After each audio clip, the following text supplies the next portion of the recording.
Hello students, good morning. आज हम business law में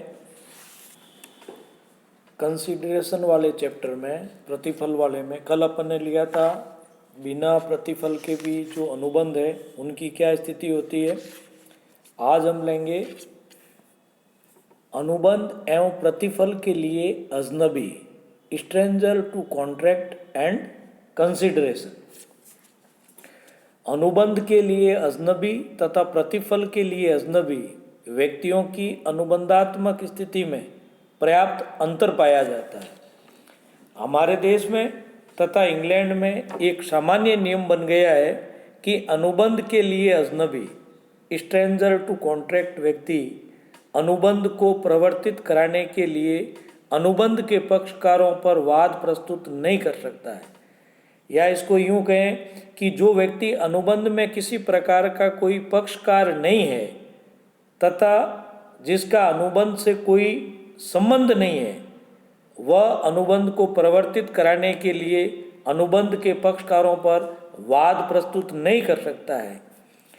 अनुबंध के पक्षकार ही अनुबंध को प्रवर्तित कराने के लिए अनुबंध के पक्षकारों के विरुद्ध वाद प्रस्तुत कर सकते हैं।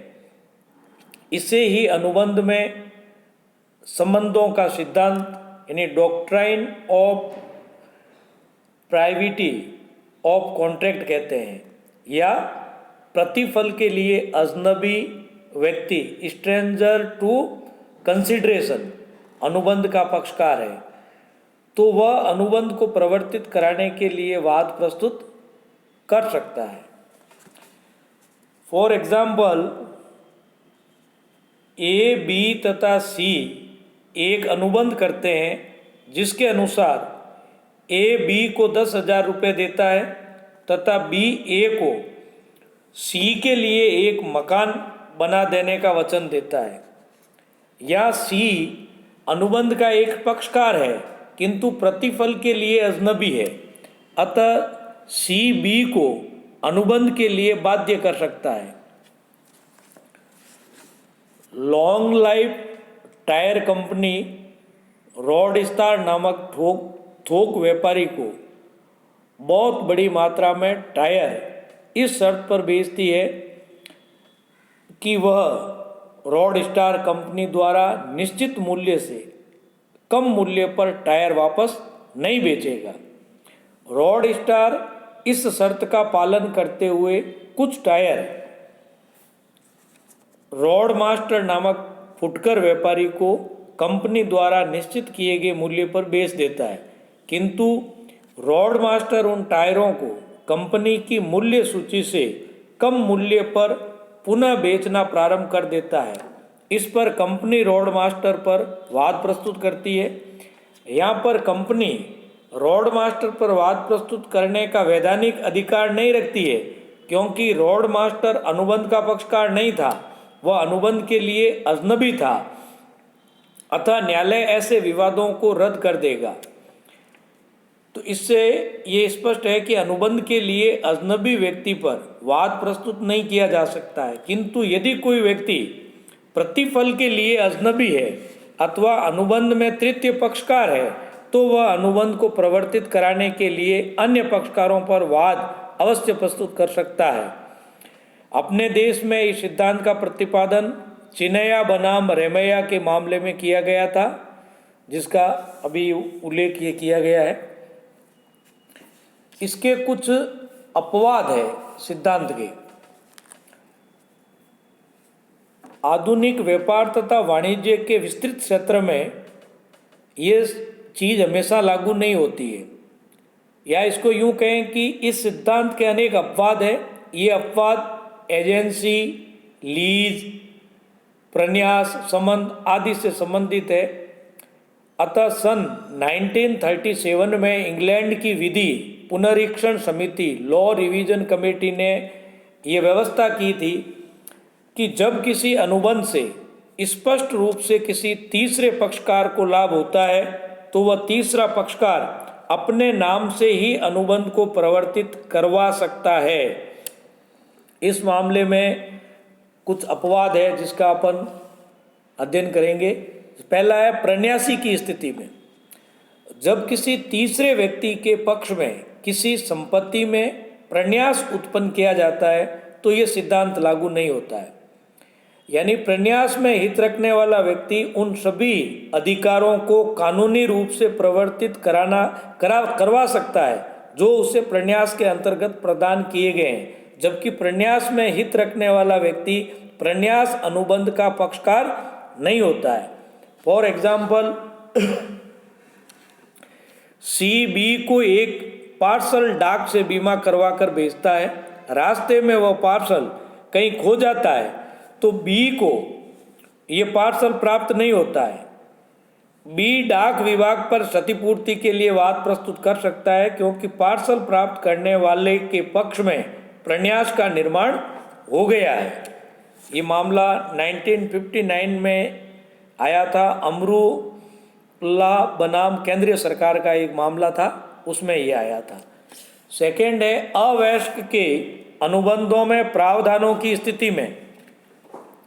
अपने देश में अवयस्कों के विवाह बहुत अधिक मात्रा में होते हैं, अतः अवयस्कों के माता पिता उनके लाभ के लिए कुछ अनुबंध कर लेते हैं। उन अनुबंधों के पूरा करने पर वह अवयस्क कभी भी वयस्क होने के बाद भी दूसरे पक्षकारों को अनुबंध के पालन के लिए बाध्य कर सकता है। ऐसी स्थिति में उक्त सिद्धांत लागू नहीं होता है। एग्जाम्पल के तौर पर, एक मामले में वर वधू के संरक्षकों द्वारा ये अनुबंध किया गया था कि वर अपनी वधू को प्रति माह 100 रुपये पानदान के खर्च के लिए दिया करेगा। वर ने वधू को पानदान का खर्च नहीं दिया। फलस्वरूप वधू ने वर पर वाद प्रस्तुत कर दिया। न्यायालय ने वधू के पक्ष में निर्णय दिया तथा कहा कि वधू ये राशि प्राप्त करने की अधिकारिणी है, यद्यपि वधू अनुबंध के लिए अजनबी है। ख्वाजा मोहम्मद बनाम हुसैनी बीवी का ये मामला है। नेक्स्ट है पारिवारिक निपटारे की स्थिति में। यदि किसी संयुक्त हिंदू परिवार की संपत्ति बंटवारा करते समय किसी सदस्य को किसी विशेष सदस्य के भरण पोषण अथवा विवाह का उत्तरदायित्व सौंपा जाता है तो उसे उस दायित्व को पूरा करना पड़ेगा। इस दायित्व को पूरा न करने की स्थिति में वह विशेष सदस्य उत्तरदायी सदस्य पर वाद प्रस्तुत कर सकेगा, यद्यपि वह विशेष सदस्य अनुबंध के लिए अजनबी होता है। एग्जाम्पल के तौर पर, ए और बी दो भाई हैं।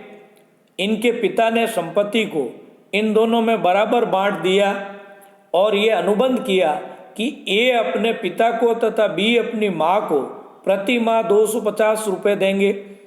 या माता पिता अनुबंध के पक्षकार नहीं है, फिर भी वे रकम न मिलने पर उन पर वाद प्रस्तुत करके रुपया वसूल कर सकते हैं। सप्पू अमाल बनाम सुब्रमण्यम के मामले में ये निर्णय दिया गया था। नेक्स्ट है जब तीसरे पक्षकार के हित में कोई प्रभार उत्पन्न किया गया हो। जब किसी तीसरे पक्षकार के हित के लिए किसी अचल संपत्ति पर कोई भार या प्रभार चार्ज उत्पन्न किया जाता है तो ऐसे प्रभार में हित रखने वाले व्यक्ति द्वारा अनुबंध को प्रवर्तित करवाया जा सकेगा। यद्यपि प्रभार में हित रखने वाला व्यक्ति अनुबंध का पक्षकार नहीं होता है बल्कि अजनबी होता है। नेक्स्ट है जब प्रतिवादी अपने आप को तीसरे पक्षकार का एजेंट घोषित करता है। जब कोई प्रतिवादी अपने आप को तीसरे पक्षकार का एजेंट घोषित कर देता है तो ऐसे वाद का वादी एजेंट पर वाद प्रस्तुत करने का वैधानिक अधिकार रखता है, यद्यपि वादी अनुबंध के लिए अजनबी होता है। एग्जाम्पल के तौर पर, ए बी को 500 रुपये इसलिए देता है कि वह उन्हें सी को दे दे। बी सी को इस बात की सूचना दे देता है कि उसने रुपए प्राप्त किए हैं, किंतु वह सी को रुपया नहीं पहुंचाता है। या सी बी पर वाद प्रस्तुत करके धनराशि प्राप्त कर सकता है, यद्यपि सी अनुबंध के लिए अजनबी है। नेक्स्ट है हस्तांकित की स्थिति में। जब किसी अनुबंध का हित तीसरे पक्षकार को हस्तांतरण कर दिया जाता है तो ऐसे अनुबंध का हस्तांकिती उस अनुबंध को प्रवर्तित करवा सकता है, यद्यपि वह अनुबंध के लिए अजनबी होता है। एग्जाम्पल के तौर पर ए एक प्रतिज्ञा पत्र लिखता है और बी को देता है। बी इस प्रतिज्ञा पत्र को सी को हस्तांतरित कर देता है। सी को समय पर भुगतान नहीं मिलता है, या सी को ये अधिकार है कि वह ए पर वाद प्रस्तुत करके प्रतिज्ञा पत्रों की राशि प्राप्त कर सकता है, यद्यपि सी अनुबंध के लिए अजनबी है। नेक्स्ट है राजकीय प्रापक की स्थिति में। दिवालिया अधिनियम के प्रावधानों के अनुसार राजकीय प्रापक ऑफिशियल रिसीवर अथवा निस्तारक लिक्विडेटर किसी व्यक्ति के दिवालिया होने पर उसके समस्त अधिकार एवं दायित्वों का निपटारा करता है तथा इससे संबंधित मामलों के लिए तीसरे पक्षकारों पर वाद प्रस्तुत कर सकता है, यद्यपि वह अनुबंध के लिए अजनबी होता है। नेक्स्ट है भूमि से जुड़ी शर्तों की दशा में।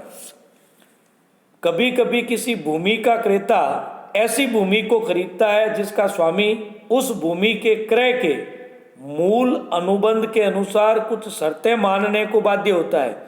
ऐसी स्थिति में भूमि का भावी या आगामी क्रेता भी उन शर्तों को मानने हेतु बाध्य होता है, यद्यपि उस मूल अनुबंध में वह कभी पक्षकार नहीं होता है। इतना ही नहीं, वह उस मूल अनुबंध के अधीन भूमि संबंधी अधिकारों को भी प्राप्त कर सकता है। एग्जाम्पल के तौर पर एक नाले या नहर से सटी हुई भूमि के कुछ स्वामियों ने कैचमेंट बोर्ड से ये ठहराव किया कि बोर्ड नाले के किनारे का सुधार, मरम्मत एवं देख रेख करेगा तथा उन्हें अच्छी दशा में बनाए रखेगा। इसके बदले में उन्होंने बोर्ड को कुछ राशि भी दी। बाद में एक भूस्वामी ने अपनी भूमि का टुकड़ा राम को बेच दिया, जिसने आगे लक्ष्मण को बेच दिया। कुछ समय बाद बोर्ड द्वारा नाले की मरम्मत एवं देख रेख में लापरवाही बरतने के कारण नाले के किनारे टूट गए एवं भूमि पर बाढ़ का पानी आ गया। इस पर राम एवं लक्ष्मण दोनों ने क्षतिपूर्ति का बोर्ड पर वाद प्रस्तुत किया। न्यायालय ने निर्णय दिया कि यद्यपि दोनों मूल अनुबंध के लिए अजनबी है, किंतु उस अनुबंध के अधीन बोर्ड को उत्तरदायी ठहरा सकते हैं। तो इस तरह आज आपने अनुबंध एवं प्रतिफल के लिए जो लोग अजनबी है उनकी क्या स्थिति है, और जो doctrine of privity of contract है, इन्हीं जो संबंधों का सिद्धांत है, अनुबंध एवं प्रतिफल के लिए अजनबी और संबंधों का सिद्धांत जो है उसके अपवाद के बारे में आज आपने जाना। आज के लिए इतना ही, धन्यवाद।